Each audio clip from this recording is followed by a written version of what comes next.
Good morning, ladies and gentlemen. Welcome to Cebu Grand-Ballroom A, Marco Polo Plaza. For your safety, there are 4 emergency exits located in this hall, 1 to the west and 3 to the north. In case of fire or earthquake, security personnel will escort you to the assembly area located at the parking lot in front of the building. Do not use the lifts. Instead, use the emergency exit stairwells to vacate the building. If you have any medical concerns, medical assistants are stationed right outside this hall, while the clinic is located on the 8th floor at rooms 803 and 805. For your personal necessities, the men's and ladies' rooms are located northwest upon exiting this hall. Thank you and have a good day.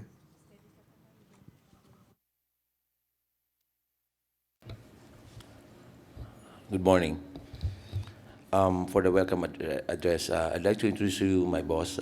He was formerly a commissioner 10 years ago, but had a brief stay in his office due to political, how do I say it? There were political turmoil then.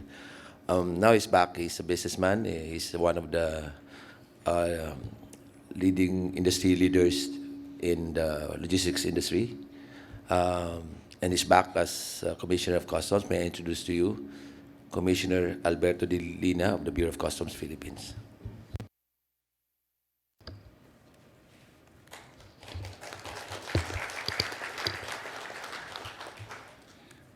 Distinguished delegates from the 21-member economies, guests, ladies and gentlemen, good morning. On behalf of the Philippine Customs and the whole Philippine government, I welcome you all to the APEC Subcommittee on Customs Procedures. Welcome to Cebu. Welcome to our country, the Philippines. Welcome back to those who have joined us in CCP1. Our Subcommittee on Customs Procedures has always played a key role in helping attain the APEC objectives of fostering regional economic growth and development. This we do through our efforts to simplify and harmonize regional customs procedures and ensure that goods and services move efficiently, effectively, and safely throughout the region. As you are aware, the meeting of the APEC ministers responsible for trade held last May in Boracay. Our trade ministers have agreed to recommend for adoption by our leaders this November the APEC Boracay Action Agenda to globalize micro, small, and medium enterprises, or simply SMEs. Recognizing that MSMEs account for an overwhelming majority of business and employment in APEC, the Boracay Action Agenda, a Philippine initiative, aspires to make economic growth equitable and inclusive by putting the interests of MSMEs in front and center of global and regional trade. The agenda will further support APEC's ongoing work in addressing barriers faced by MSMEs in international trade by opening more markets for the sector and facilitating access into global value chains or direct export. Specifically, the agenda calls for specific, concrete, and practical interventions among APEC economies to provide MSMEs wider opportunities in the global or regional trade. Relevant to us in the SCCP are the following as stated in the agenda: facilitating the access of SMEs to free trade areas and regional trade areas by simplifying and streamlining rules of origin, the ROO, procedural requirements, and harnessing information technology to ease documentation and procedures, including specifically encouraging member economies to consider a commercially significant threshold value for waiver of COs encouraging members to adopt self-certification system for ROO, among others. Streamlining customs-related rules and regulations and assist in the compliance of MSMEs, including encouraging member economies to establish commercially useful duty-exempt de minimis for low-value express and postal shipments, among others. Providing timely and accurate information on export and import procedures and requirements. I know that these things are not new to us. On our main objectives in SCCP are trade facilitation and harmonization of customs procedures.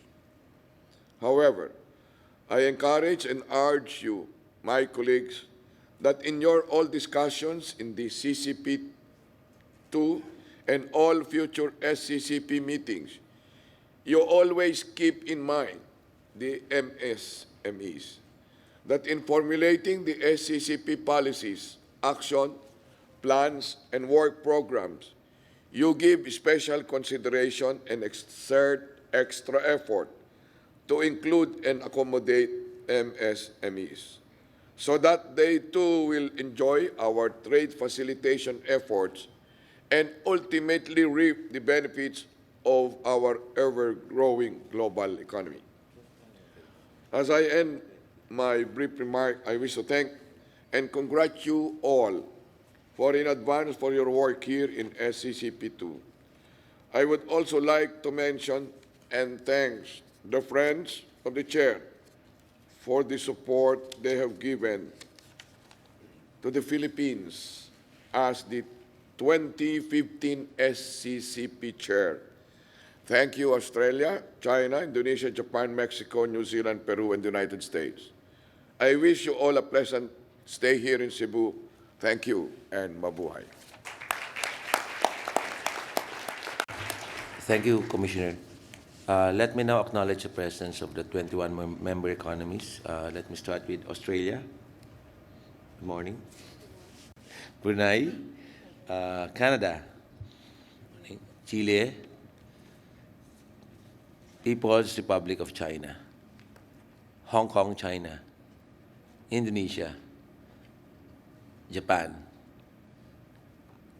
Republic of Korea, Malaysia, Mexico, New Zealand, Papua New Guinea, Peru, the next host, next year. See you in Peru. The Philippines, Russia, Singapore, Chinese Taipei, Thailand,